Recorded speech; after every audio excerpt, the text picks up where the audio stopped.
clarification for tolerance, for peace. But in your case, for example, in the Quran and in the Muslim world, wouldn't it be important to first try to educate in between the religion? Because as you have, like all the religions have, like Orthodox or extremists and tolerant people, you have a range of different beliefs within the religion, right? So how can religious leaders contribute to more peace within the religion? All right. So this for in the Islam, I think the best option to reconcile between all different sects, or it means the perspectives in Islam, is first of all we have to know that we should not abolish diversity and plurality in ideas and beliefs. So the point, unity doesn't mean uniformity, but the best way to come to this sense of unity in diversity is to go back to the essence and the source of the message. Christianity is not born in the church. Judaism is not born in a synagogue. Islam is not born in a mosque. It is born in the source of it is a human being that was searching for truth, that was searching to give purpose and meaning to its life. So to come back to the unity between Islamic groups, is to rediscover the source of the religion, which is the spirituality, which is the sense of unity. The principle of monotheism is the unity of God, unity of humanity, unity of life. But let's say I'm doing the advocate for the reality now. Yes. Okay, you have, for example, in the Islam world, the problem that people from Iran, they are not allowed to go to Mecca because of the fight in between the Sunnites and Sunnitan and Shiitan, right? So there's a big battle in between the religion, and we have a lot of people dying for this. People are prohibited to go to the most sacred place. So is there a possibility within the religion, or is it only possible out of the religion to promote this inner religious peace? There is no conflict between Sunni and Shia. The conflict is political between the Republic of Iran and the Kingdom of Saudi Arabia. The Kingdom of Saudi Arabia is not the symbol of Sunni Islam, nor is Iran. But they took it. So religious abuse. They proclaim that they are representative as this. But you have the Iraqi Shia, they go to Mecca. You have the Algerian Shia, they go to Mecca. You have the Omani Ibadit. So we cannot say that you have the Azerbaijani Shia, they go to, so it's not prohibited to Shia. It's a problem, it's a geopolitical problem between Saudi Arabia and the Republic of Iran. The Sunni Shia problem, if we go back and read and look in history, we see that it has been revived since 400 years ago, when the Ottoman Empire and the Safavid Empire of Persia were battling for more power, while the Safavid, the emperors of the Shia Empire, were themselves Sunni.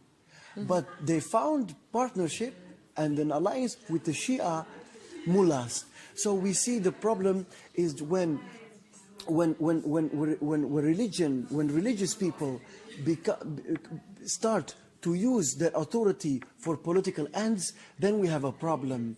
Religious leaders should be serving humanity, should be serving the poor, and not the elite. Yeah, well, that's the point, because you have political problems, and you have political abuse of religion, but you have always religious people who are cooperating with these regimes. Like you have the ayatollahs, you have the mullahs, you have on the other side in Saudi Arabia, muftis and all. So that's why my first question was, how can you, what could be a contribution to promote peace first within the religion. Within is to go back to the source and say, because in Islam there is a concept of Ahlul Badr.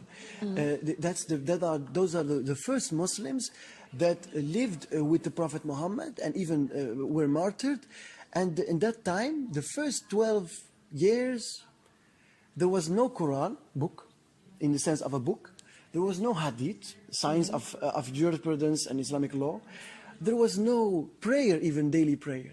So the religion was not defined by the dogmatic approaches, but it was a strong belief and faith in the unity of God, and that what the Prophet Muhammad reveals is from the All-Merciful.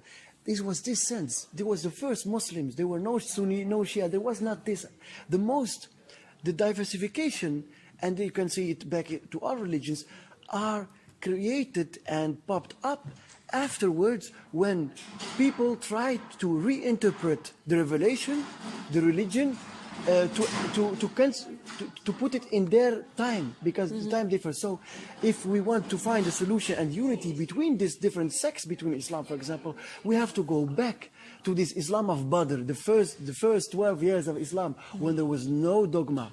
Okay, but I know that may be a nice idea, but the problem is that it works. It is said. Yeah, the problem is that a lot of people are not interested in doing so. A lot of people are, others are not. It is interesting because the conflicts that arise between, for example, the different perspective between Shia and Sunni, it has to do with the succession of the Prophet Muhammad. During the life of Prophet Muhammad, there was no such question of succession. The Kharijit, another sect in Islam, has also to do with successional affairs. It was all after the Prophet Muhammad. So we can all agree upon one thing, and we have this unity in Islam. The unity in all, Shia, Sunni, Ibadit, all, they recognize that Quran they have the same scripture. So we have to go back to the spiritual core message of this. There is no other solution. What do you propose? What is the other, to leave Islam? To become what? What is the other solution?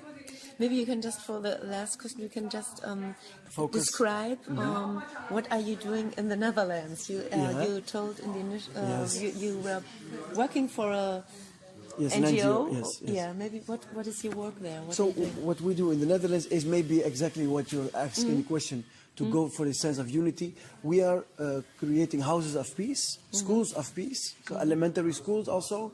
And we were one of the AISA, the International Sufi Alawi Association, NGO, led by Sheikh Ben Tunis. He was the initiator of the International Day of Living Together in Peace, which is now every 16th of May every year, celebrated worldwide and acknowledged by consensus by the United Nations. So what we do is we build projects and realize projects that promote and that fund, that construct a culture of peace, where the youth has the perspective that they can build the future with the other and not against the other. And so maybe it's scandalous what I'm going to say. For me personally, I don't care anymore whether the one I work with is Christian, Jew, atheist, Muslim, Shia, Sunni. I think this is all outdated. The religious, even the interreligious dialogue is outdated. We have now no other choice than to go to humanity. We have no choice. The world is globalized. There's a globalization.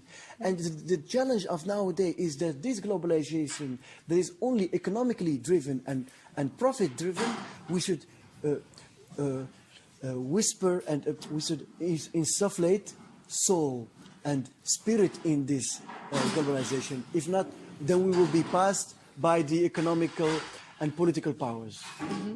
Great, thank you. Thank you very much. Just say your name. Then my name is Alaeddine Touhami, and I'm from AISA-NGO, House of Peace in Netherlands. And maybe you can say where your parents from, because you live in Netherlands? Yes, but I'm born in Morocco. My parents are born in Algeria, but we are from Moroccan descent.